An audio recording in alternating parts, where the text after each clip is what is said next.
Hello বন্ধুরা, কেমন আছো তোমরা সবাই? আশা করি ভালোই আছো। আজকে আমি বানাবো ভাপা পিঠে একেবারে সহজ পদ্ধতিতে।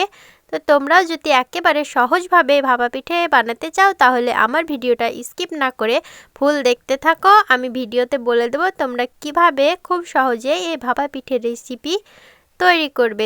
তো এই ভাপা পিঠে বানানোর জন্য আমি এখানে নিয়ে নিয়েছি চালের গুঁড়ো।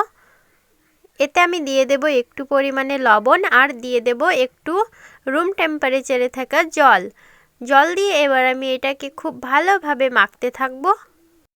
আমরা কিন্তু এই চালের গুঁড়োতে অল্প অল্প করে জল দিয়ে মাখতে থাকবো, একেবারেই সব জল দিয়ে দেব না, কারণ একেবারে সব জল দিয়ে দিলে আমাদের কিন্তু পাতলা হয়ে যাবে এটা।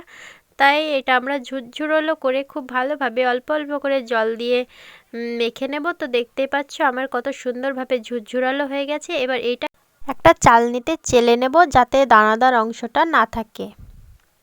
এবার আমি এখানে নিয়ে নিয়েছি একটা গুড়টাকে ভালোভাবে ছেঁচে নেব।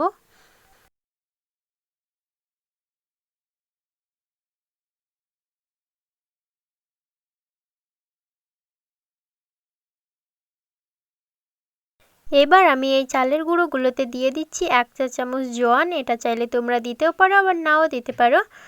এবার এখানে আমি একটা বাটি নিয়ে নিয়েছি, বাটিতে প্রথমেই আমি দিয়ে দিচ্ছি চালের গুঁড়ো, তারপরে দিয়ে দিচ্ছি একটু পরিমাণে গুড়, তারপরে আবারও চালের গুঁড়ো দিয়ে দেব, তারপরে দিয়ে দেব 1 চা চামচ ঘিটা দেওয়ার পরে আবারও আমি এর উপরে চালের গুঁড়ো দিয়ে দেব।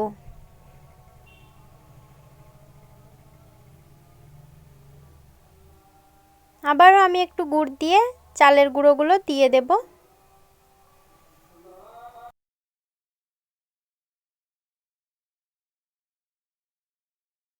এবার আমি একটা সুতির কাপড়কে ভালোভাবে ধুয়ে নিয়ে চিপে নিয়েছি।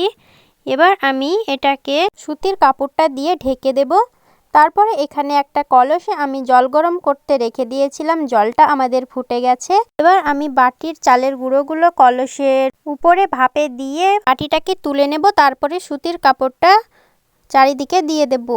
তো কিছুক্ষণ পরে দেখো আমাদের কিন্তু ভাপা পিঠেটা একেবারেই রেডি হয়ে গেছে খুব সুন্দরভাবে অল্প সময়ের মধ্যে। এবার এটাকে আমরা তুলে নেব। তো একইভাবে আমি সব ভাপা পিঠেগুলোকে বানিয়ে নেব। তো দেখতেই পাচ্ছ আমি এখানে সব ভাপা পিঠেগুলোকে বানিয়ে নিয়েছি, দেখতে কতটা সুন্দর লাগছে। এই শীতের সময় এই ভাপা পিঠেটা তোমরা একবার হলেও বাড়িতে বানাবে।